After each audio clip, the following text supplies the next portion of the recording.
This is Burn This Book, a podcast where we, Nicole and Eden, read a banned or challenged book twice a month and discuss its meaning, impact, and censorship to make it more accessible for all readers.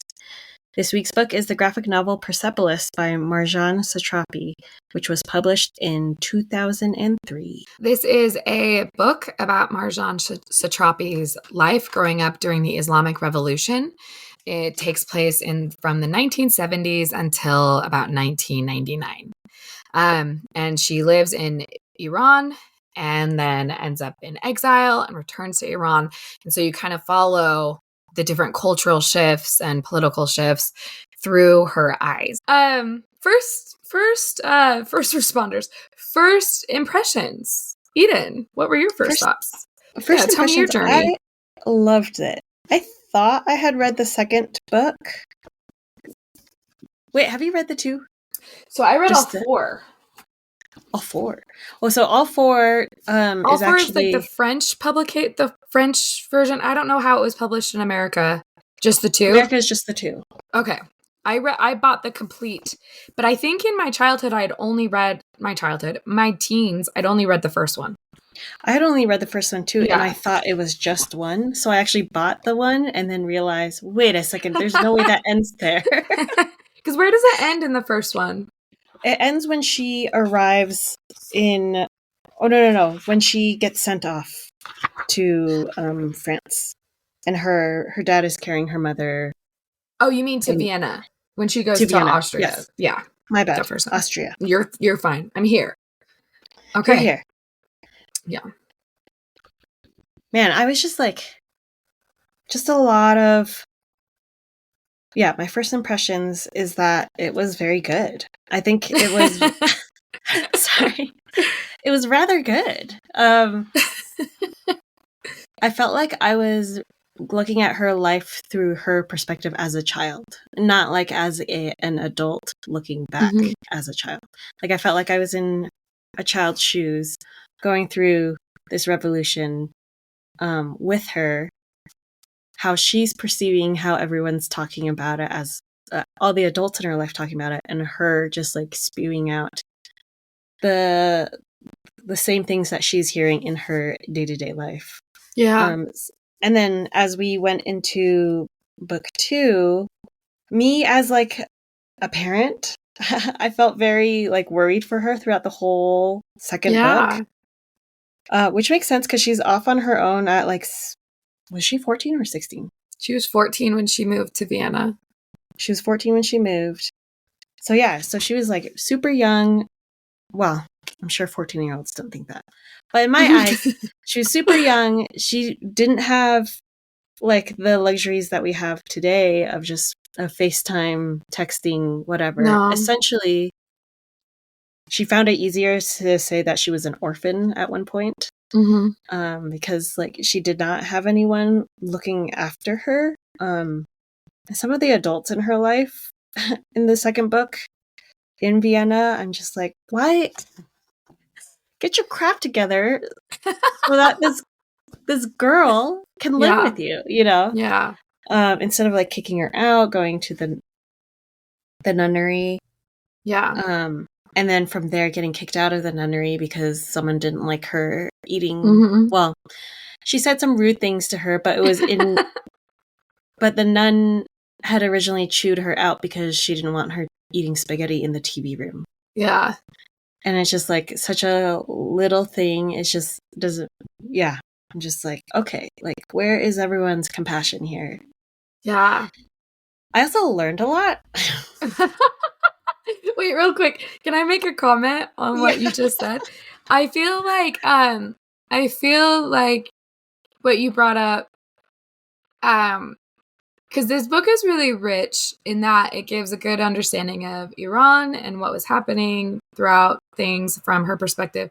But it also gives us that understanding of like being a refugee / being in exile, or the experience of being an immigrant alone without family in a different country. And I hadn't thought about this while I was reading it until you brought it up, is like, I feel like it kind of similar to The Hate U Give. I feel like the people that should have protected her kind of adultified her too early on. Like her parents sent her to Vienna because they're like, if she stays here, in Iran, she's going to be killed. Like, she's going to be imprisoned because she is too rebellious, and we don't want to squash that part of her. So we think this is the safest thing. But the adults that were supposed to take care of her, whether it was teachers or guardians, treated her like another adult to just fend for herself at the age of 16. Yeah, like looking for housing. And like she was homeless for several months in the winter because the landlady just like accused her of stealing and then stole her stuff. Out.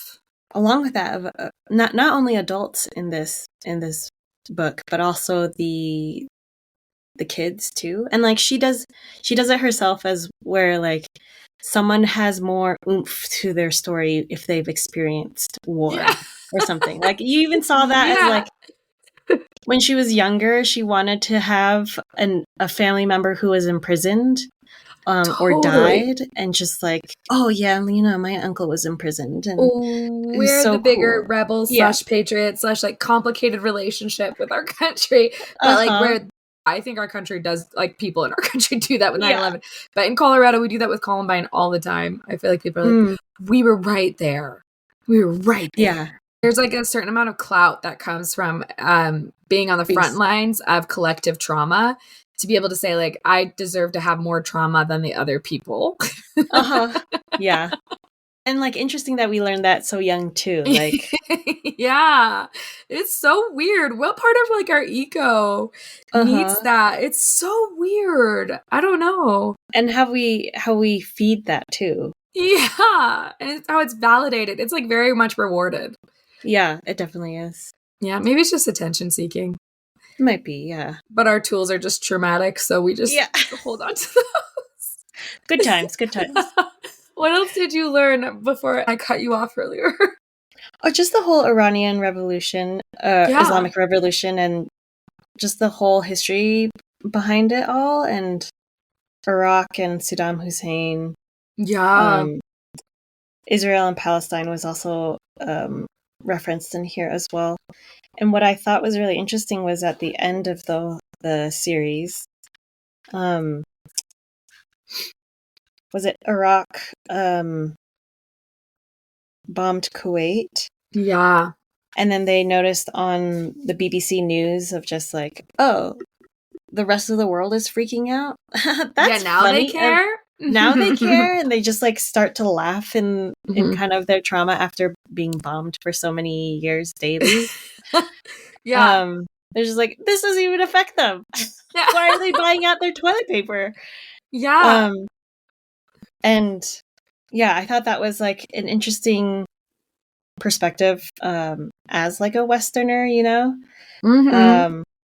and also the fact that like Marjane's dad wouldn't believe his own country's news. He would always turn on the BBC to validate what he was hearing. Yeah. Just like, to be so fully entrenched in the propaganda, or not entrenched, like encompassed by all the propaganda. And like, I thought her parents were a really good influence in maintaining that rebellious streak, being more thoughtful and mindful of what they are speaking out against and all of that. And knowing that like the one perspective you're being fed isn't the only perspective. Absolutely. Things that caught me by surprise with this reading, because my first reading, it was the first time I'd ever been exposed to like anything about Iran. I had never I didn't know anything about that country. I just assumed it was similar to Iraq. And then I learned that the histories of both countries are completely different.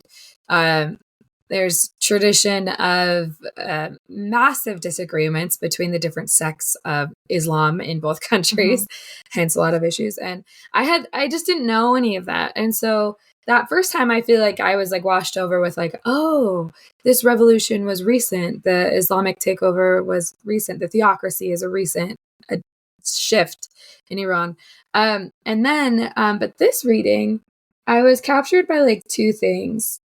The first thing was Marjane Satrapi is so honest about all of her mistakes and when she's being pretty selfish, pretty self-absorbed, when she's being kooky, pretty self-absorbed, when she's being kooky, when she's being just outright mean. And I never got the feeling of like, oh, wow, she hates herself, or, oh, she's bragging, or she's trying to teach us a lesson in that.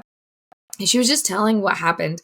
Like at one point when she returns from Vienna, she's back in Iran.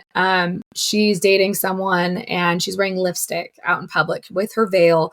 She's covered, and she ends up, in order to escape the guardians of the revolution, aka the religious police force, basically, who's making sure everyone is following the law, the religious laws. And they have like a lot of power. So if you do anything wrong, they can imprison you or do whatever they want to, basically. In order to escape them from recognizing that she was wearing lipstick, she pointed at some random guy and was like, he was saying obscene things to me. And then the guardians went over and arrested that man. And she thought it was kind of funny. And as a reader, I was like, this is horrible. Yeah. And she goes home. Her boyfriend thinks it's funny. And then her grandma is like so appalled. They don't speak to each other for a while. And Marjane kind of goes through like she has a lot of realizations, but they're not like life-changing or anything, but they're the realizations where she's like, oh, okay, this is how I should act. I understand my grandmother's perspective. But like, I just really really admired that honesty. I think it's kind of that theme where Mindy Kaling talks about this, how she tried to make characters that were unlikable, but she made mistakes because they became unrelatable. And that's why like the last few seasons of the Mindy Project kind of got kooky. And for women to be unlikable is really hard. And Marjane Satrapi was unlikable sometimes, very likable other times, but the whole time she was relatable. Like, absolutely. And it just felt very real. I was really like, there's so many different pieces to that. And her, she was on such a journey of trying to figure out her identity and how to be true to being Iranian without being nationalistic. So there's just that constant tension of identity and place. And what happens when your identity and your place change so dramatically and kind of reject who you are, even though your roots are still good. Like, it's really, I don't know. And I don't think there's an answer, but I think that's a common story for a lot of people who have escaped corrupt governments. I think so. I also think it's a story of like political activism too. What you were mentioning. I just listened to a George Saunders short story. Okay, Eden. Wow. I'm cultured over here. This one was because it was on a podcast called Selected Shorts, I believe. Okay. Or was it New Yorker Fiction? It was New Yorker Fiction. So David Sedaris read George Saunders. It's the short story is called Love Letters, and it's a love letter from a grandfather to his grandson. And essentially telling the grandson, hey, we're just tired. And so you might want to blame us for how our country has turned out now. But the thing is, like, we did fight those protests. We did do the things that you're doing now. And like, here we are, we're still here. Kind of a little bit defeatist. But then at the end, the grandpa ends his letter by saying, also, if you need help with anything, like, I'd be happy to fund that. As like a whatever political activism you want to do, like, I will still support you. And I feel like I felt that a lot with Satrapi's parents. Yeah, I did too. They were beautiful people. Holy cow. Super, yeah. Yeah. And I loved how they just like went out and protested while Marjane was so young. But then once it got really dangerous, then they're like, okay, actually, no, we've got to keep Marjane safe. Like, that's our priority. And like, for me, I think I even come from like a privileged immigrant story as well, where my dad did have like transferable skills Yeah. where he was able to pick up where he left off. Whereas, because like in my mind, coming from that perspective of like, well, why do they stay? Right. I was going to talk about this. Yeah, keep going. Because this is, I think, a really important point that is like, it's not subtly brought in, but it is part of the thread of this whole graphic novel. Mm-hmm. Because like, yeah, throughout the beginning, it's just like, okay, so leave, just go, like, yeah, pick up where you left off. Like, you guys are very educated. You can like go off, but like considering, you know, the color of their skin is one thing. Them picking up, they'd have a harder time picking up in a Western society. Mm-hmm. But like they're highly educated, and they did mention this about how like, oh, like what, move out so we can become taxi drivers? Like, what is that our destiny to do that? And then even the people that Marjane stayed with in Vienna, the father was a CEO and the mother was his secretary. Mm-hmm. And since they moved there, the father was not able to find any work. No, and she ended up becoming a hairdresser. Mm-hmm. Yeah. And so, like, it's giving up one thing for a really compromised other thing. Yeah. It's so complicated, and it's think apples to oranges, I guess. It is. Like, yeah. I think so. I totally think so. And I like that is a common thread throughout it, is like these different relatives of hers who have left and gone to like Germany or the United States. It's not the same. And the propaganda that she experienced and the racism that she experienced being Iranian in Vienna as a teenager was like almost to the point where you walk away from that section of the book being like, she should never have gone. But you know why her parents sent her. But it also kind of gives you an understanding of like why her parents didn't go too. Mm-hmm. And but it also talks to the point that like in order for her to be rebellious, they had to come from privilege. Because they had the kind of money to be able to protect her. And even when she returned from Iran, they were able to bring her back. And she went to art school and did all these things.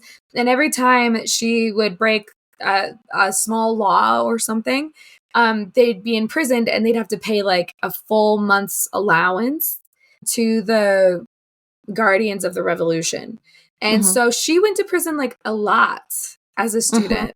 And to me, that was like, oh, right. Even after the war was over, the Marjane's dad had a ton of work because he was an engineer. So he was like busy all the time rebuilding Tehran, and I hope I'm saying that city's name correctly, and other areas. But like, just the fact that she could openly rebel and keep that a part of her personality, and her parents had the money to be able to afford the financial, all the fees that came with it, spoke to it a lot. Because I feel like if her parents weren't wealthy, I can't speak to this, but it feels like a place of privilege also to be able to stay in a country that is that oppressive and still be able to maintain some aspect of your lifestyle. Yeah, because that was what I was most surprised by, was that they kept being wealthy. Yeah, to an extent. Being wealthy. Yeah, even after and everything. They even had like ties to royalty as well. Yes. Her grandfathers. Yeah. So it would have been two governments prior. So in the story, the Ayatollah comes to power. The Shah was before them, and before the Shah and his family and his dad was her family in governance. They were like the prince or what. Yeah. So it was like recent, like a generation back would have remembered her family in power. Her mother's family, which is wild also to think about. Super wild, yeah. I feel like a lot of privilege that they were able to even just maintain that. I throughout the know. generation. But you also see that she felt that pressure too. Because throughout the book, she's like, I am not living up to my expectations or my ancestors' expectations or my parents' expectations or, you know, like the expectations of my family who died as martyrs. And that was like a huge source of shame for her. So with that privilege also comes great responsibility, Spider-Man. So Yes. Yes. and so you see that, and like there's this funny interview, and I'll link it. It was with PEN America. She was explaining how she ended up writing Persepolis. And she had moved to France, and within 4 years she had tried to be like a fur seller. She tried to be a headhunter. She thought that was like, did you watch this, Eden? She tried to be a headhunter. She thought that you had to like kill people. Like she was gonna like have like a gun and stuff. And she went to the interview with like cargo pants on and being like, hey, when do we get the guns? And they're like, you don't understand this job. Like there were like tons of like little like communication failures. And she failed all of that. And so she was like, fine, I'll just do what I'm doing. And she'd received the book Mouse by Art Spiegelman for a birthday present. And it was when she was reading that she was like, whoa. She'd never read comics before. She wasn't interested in that at all. She read Mouse and she was like, oh, this is a totally different experience. And that's why, like, that was what inspired her to create Persepolis. Yeah. Without Art Spiegelman, I don't think Persepolis would have existed. I don't think so. Yeah. It was a very tender little story. And then the book, like she wrote it for herself and for like other people, like her friends, and she was planning on like printing off like just a few. And then she was like, maybe some people will feel bad for me and they'll buy a copy because I'm a third worlder. So her quote. So she published some more, like she printed off more, and a publisher got involved, and then it blew up. And then France, they were like, we love this thing, bestseller. And then it transferred over to America, which is very, very rare. She's like one of the few authors who became a bestseller in America after first being published in another language in another country. So like that's a huge feat in and of itself. And I also think the timing of that too, because it was published in 3, which is post 9/11. And I thought that was, well, one, amazing that this was published in the first place and brought over to America. Yeah. But number 2, I thought it was, I feel like it's a, especially post 9/11, a viewpoint that we rarely see of the Middle East, that liberalism. Yeah. Because like it has always been painted to me as like far right, really religious extremism, everyone's oppressed and blah blah blah, you know. Yes. But this brought up like, just like really complicated. It just further complicates things and like shows how nuanced everything is, and everything isn't black and white. Yeah. 100%. There's also this, I'm going to link it as well, but this like YouTuber who brought up this point, and I really loved it. He brought up the point that we are also, when we look at like that whole story, we have to, there's so much nuance in the experience. And even when we look at like pre the Islamic Revolution in Iran versus the Shah and his like very Western ideals and like bringing in all this capitalism and the wealth disparity, both government structures had good and both had bad. When the Shah was overthrown, people were very optimistic that these more socialist ideas were going to come in. And it definitely made a huge left turn. Here's a promotion from MSNBC's Velshi's Fan Book Club podcast. Fan Books Club podcast series. What's causing the rise in book banning? On my podcast, Velshi Banned Book Club, I speak with authors of banned books to try and find out. I think what they're really objecting to is that a young person has perceived the hypocrisy and corruption of the generation that has created their world. This book saved me in a lot of ways, and then I published it hoping to help people find a blueprint to heal. Season 2 of Velshi Banned Book Club. Listen now wherever you get your podcasts. One of my favorite parts of the book was when she's in art school in Love Iran. that part. And they can't. And she's like trying to draw and they can't do nudes or like any anatomy, but they're drawing people. And the art teachers are all like fairly liberal, but they have these guardians of the revolution in and out of the art school checking on everything. And their model is in like the full veil. So there's no limbs shown. And they're like, this is not going to work. So they got really good at just drawing like drapes. Cloth. That's what they said. Yeah, drapes. And then they brought in like a male model and he's wearing clothes, but they're trying to draw him. And a guardian of the revolution comes in and is like, you cannot look at him. And Marjane's like, so you want me to look at the wall and draw him? And he's like, yes. And she's like, what? Which is like stuff that I would never think about in a million years. I would have just assumed all the art schools are over. But like, I didn't know. And the page right after that, I thought was really powerful for me too. Of just like her running to catch her bus. Oh my gosh, yes. And the guardians were shouting like, "Hey, lady in the blue coat, don't run! Stop running! Hey, stop running!" And then she realized, oh, they're talking to me. And they're like, "Madam, why were you running?" "I was very late. I was running to catch my bus." "Yes, but when you run, your behind makes movements that are, how do you say, obscene." And then she yells, "Well, then don't look at my ass." And she said, "I yelled so loudly that they didn't even arrest me." Yeah. I think this paints such a great picture of how sexism also hurts men. 100%. We can see inklings of all of that. And I think the J.D. Vance rhetoric, honestly, kind of leans into a lot of this stuff, which is pretty scary. And we should take it very seriously because even if someone doesn't mean it, the fact that they're saying it is scary. Because I keep hearing like, well, they don't really mean it. And it's like, that doesn't matter. Yeah. I don't care what the intention is. The flames. The impact of it, is like, I feel uncomfortable running in front of someone.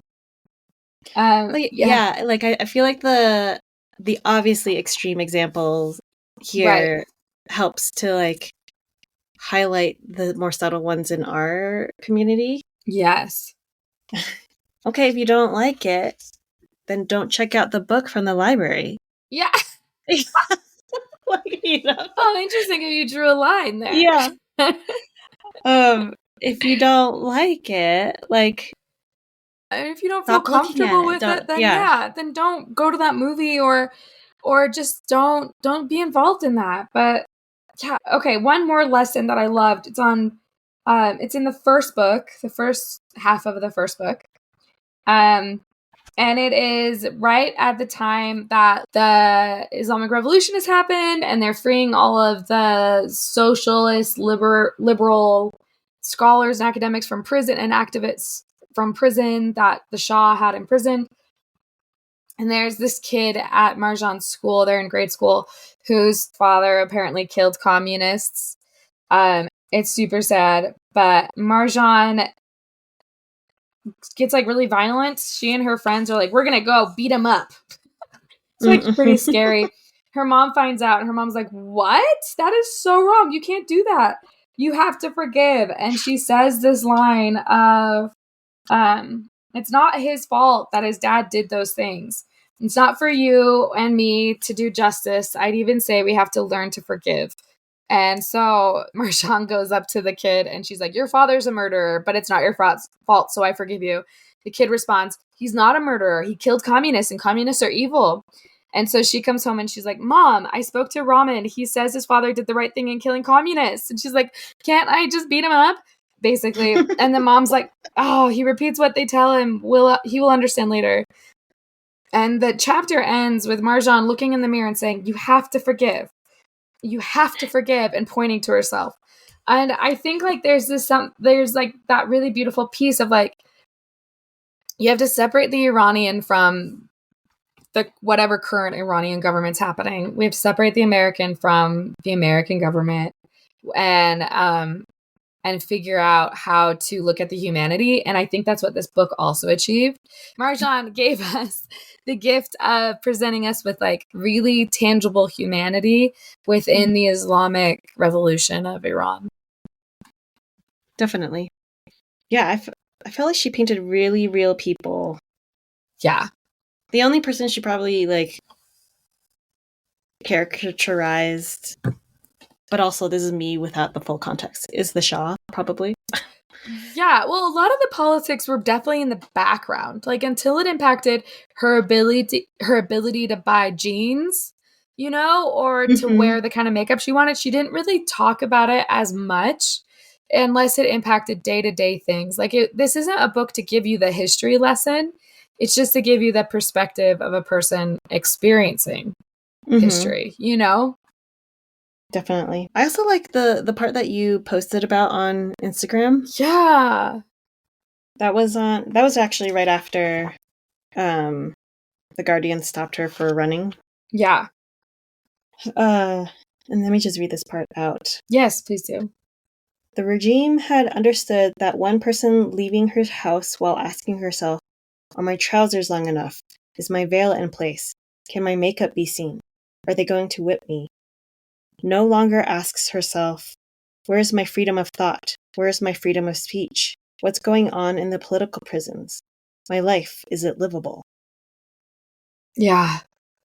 That was so poignant to me. Because it does show, like, if you can distract a person with the little things, like, am I wearing too much makeup? Is there too much hair showing? They won't think about the big things. And I think the war they had with Iraq did that for a lot of the people, where it gave them time to normalize this new government. And then all these little rules also did that to distract them from the fact that their quality of life was gone. Yeah. And I'm curious how, if we ponder it, in what ways in our lives do we experience that, or do we do that to other people? I don't know. Yeah. Do not know. I do not know either. Do you have other thoughts about this book? We hit all the points that I have in my notes. Oh, I love that. I think it was banned because there's some anti-American stuff in there. And I think there was some sexual commentary because she does talk about sexual freedom as an Iranian woman and being in Europe, but then going back to Iran. It's very, very confusing. Those are the two things that I would say. Yeah. And actually, I never caught on that whether or not she had sex until the contraception conversation that she had. Yeah. I was like, oh, I guess she had sex. Nothing was explicit to me. But I think that that's probably one of the reasons why. Yeah. Her roommates were more sexually free. That's true. That's true. But her European ones. I felt like I feel like she portrayed that really well as someone who did not participate. Yeah.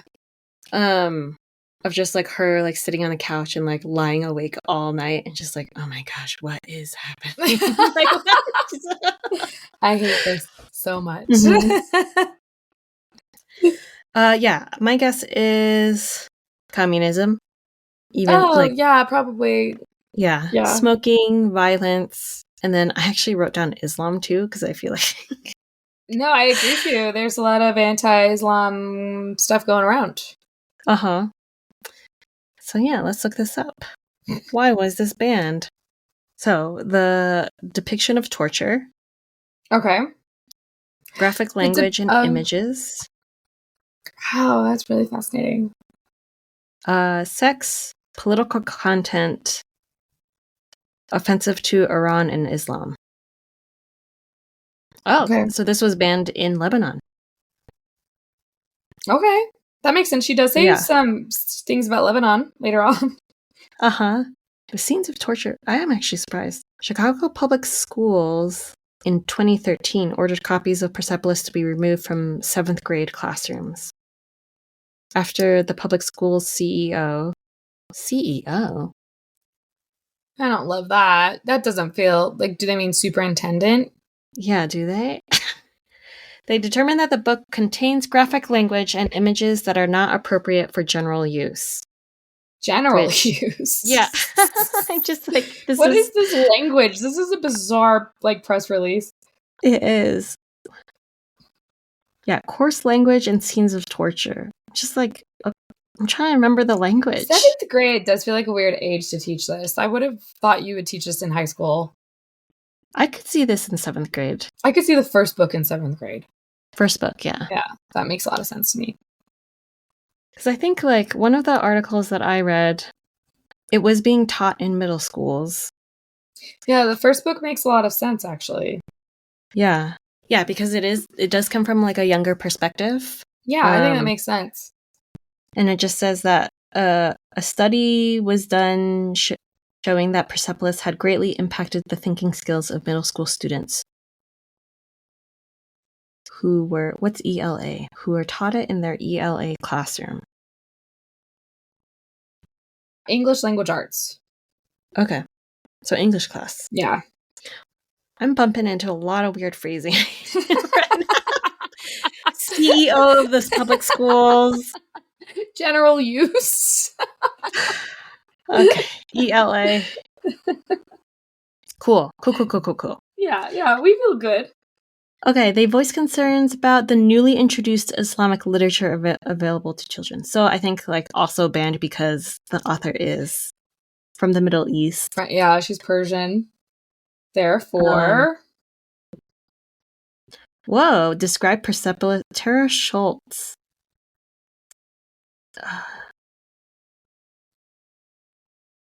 Describe Persepolis as pornographic and lacking in quality. Whoa! Who's Tara Schultz? Let's see. This is on the comic book legal defense. What does the F stand for? Fund. I think that was a student. Wow. But I'm trying to think, like, pornographic. I didn't see any of that energy in there. I mean, contextually, too, there were a lot of veils. I'm curious if any of our listeners can possibly find where that could be true. Because I might just have missed it. So I am curious. I think it further shows that a lot of these people did not read it. No, I think... Because there is a scene of attempted self-harm. Yeah. And, like, no one's mentioned that. No. I'm actually surprised no one mentioned communism. I know, you were really banking on that. I know you wanted that. Yeah, I wanted that for you. Thank you. Because everyone hates communism. Right. Except for Gen Z. They're leaning in. That's true. I don't have any other thoughts, comments, or questions. Let's end. Okay. Yeah. Thank you for listening. If you have any, now it's my turn. All right. Well, that's our episode. Thanks for listening. If you like what you hear, please leave a 5-star review. If you don't like it, you don't have to listen. Whoa! That, my dear friends, is how you also deal with books you don't like. Yep. Just practice that skill. Our next book is I Know Why the Caged Bird Sings by Maya Angelou, and we are excited to discuss that. Yes, we are. Thank you. Please read along. Thank you. Love you. Bye. You are a delight. Bye.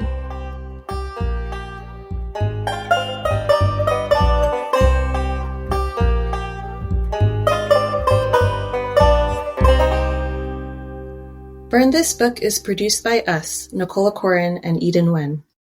Music by myself, Nicole, and performed by my dad, Frank.